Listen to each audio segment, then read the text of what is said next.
Welcome back to Narrations. This time, we're talking about a movie that feels less like a story and more like a long conversation, one that stretches across years, cities, arguments, silences, and laughter. When Harry Met Sally isn't about dramatic twists or grand gestures. It's about timing. About friendship. About all the little moments that slowly add up to something undeniable. This is the story of Harry Burns and Sally Albright, and how love takes its time finding its way. Harry and Sally meet for the first time when they're young, opinionated, and absolutely convinced they understand life. They're both driving from Chicago to New York after graduating college. They barely know each other, friends of friends, nothing more, but circumstances push them into sharing the long drive. What should be a simple road trip quickly turns into hours of conversation, disagreement, and quiet irritation. Harry talks too much. He has strong opinions about everything. Relationships, sex, love, and how men and women can never really be friends. Sally is organized, polite, optimistic, and very sure of herself. She believes people mean what they say. Harry doesn't. They stop for food along the way, sitting across from each other in a diner, picking at their meals while debating life. Harry is cynical, convinced that love is temporary and desire complicates everything. Sally pushes back, insisting that friendship between men and women is possible, that not everything has to be messy. Their conversation feels endless. Sometimes playful, sometimes sharp. By the time they reach New York, both are relieved to be done with each other. They part ways without warmth, without promise. And that should have been the end. Years later they meet again. This time, it's at an airport. Both are older. Slightly changed. Harry is in a relationship that's falling apart.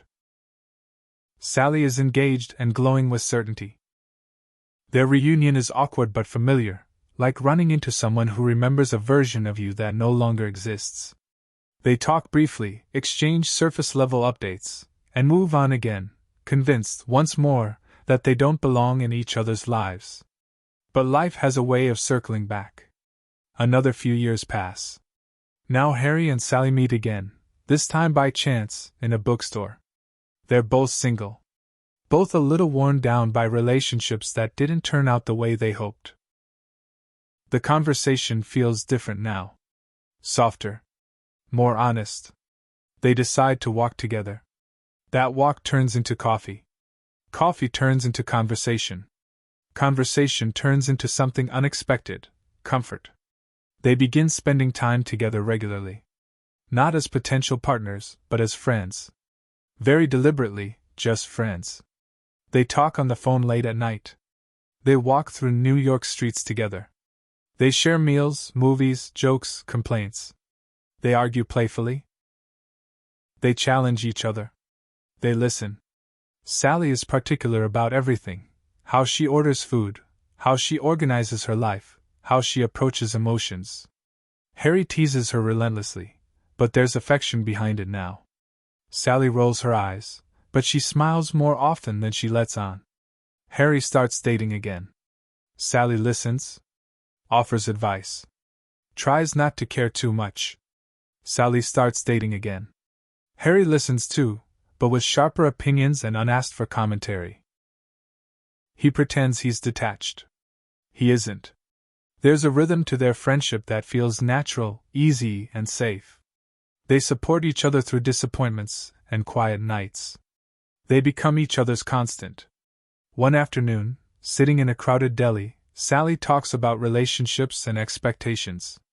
Harry, casually and without thinking too much, says something that shifts the air around them. He says men and women can't be friends because sex always gets in the way. Sally challenges him. Right there, in the middle of the restaurant, she decides to prove a point, loudly, confidently, and without embarrassment. She fakes an orgasm, convincingly enough that the entire room freezes.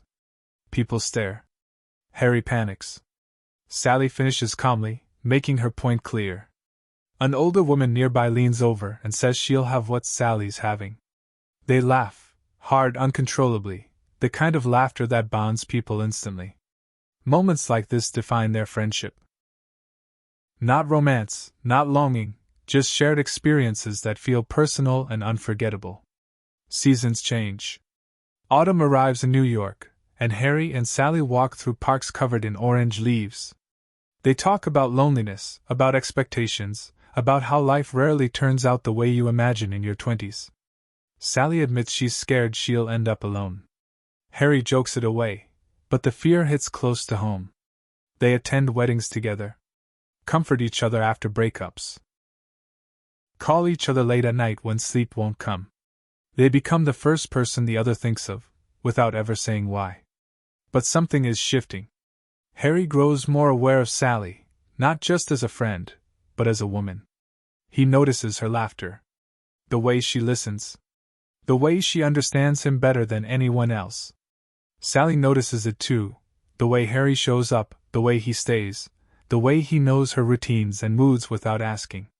They don't talk about it. Instead, they hold on to the idea that friendship is safer. Until one night, when comfort crosses a line neither of them planned to cross. The night it happens feels ordinary at first.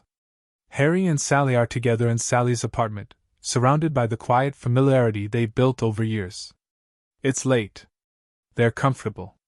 Talking the way they always do, teasing, reflective, unguarded. Outside, New York hums softly, distant and unconcerned. There's no plan. No build-up. Just a pause that lasts a little too long.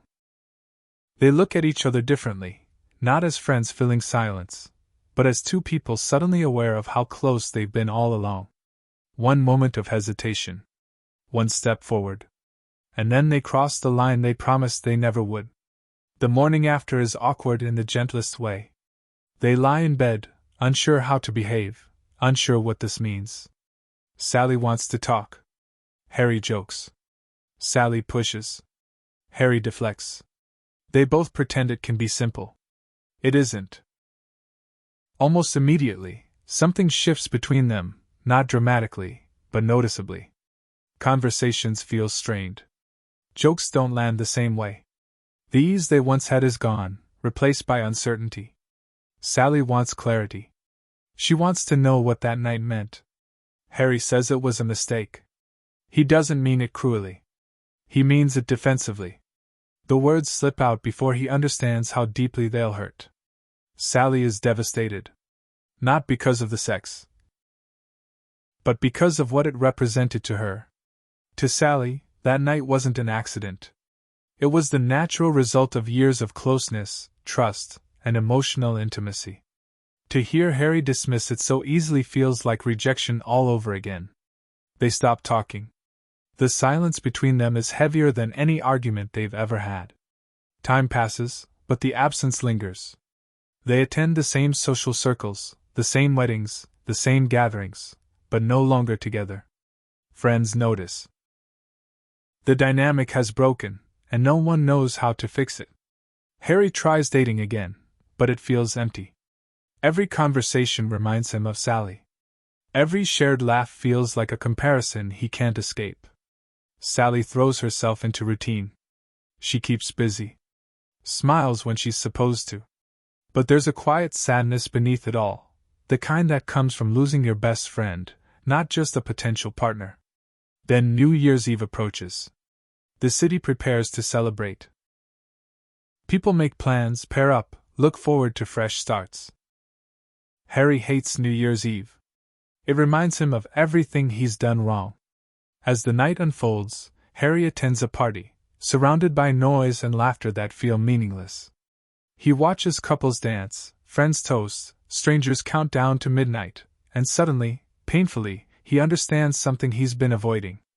He doesn't just miss Sally. He loves her.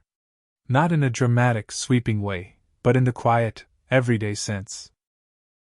The kind that's built from shared routines, late-night calls, inside jokes, arguments, and forgiveness. He realizes that the best part of his day, every day, was talking to her. And that losing her was the biggest mistake he's ever made. Harry leaves the party. He runs through the city streets, past crowds, taxis, and celebrations, driven by urgency he can no longer ignore. He knows exactly where to go. Sally is at a New Year's Eve event too, surrounded by people but feeling completely alone. She's trying to enjoy herself, trying to move forward, trying not to think about Harry. Then she sees him. Harry approaches her, breathless, nervous, and completely exposed. He doesn't joke. He doesn't deflect. He tells her the truth. He tells her that when you realize you want to spend the rest of your life with someone, you want the rest of your life to start as soon as possible. He tells her he loves her. Not because it's New Year's Eve, not because he's lonely, but because she's the person who understands him best.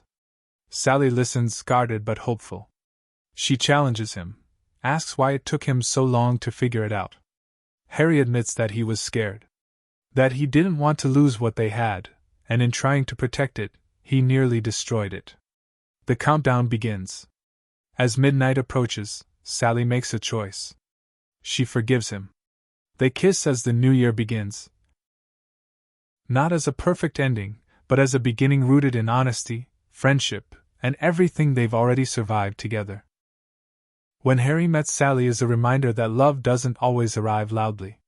Sometimes it grows slowly, disguised as friendship, conversation, and time, waiting for the right moment to be recognized. Thank you for listening. If you enjoyed this narration, please like, share, and subscribe, and I'll see you in the next story.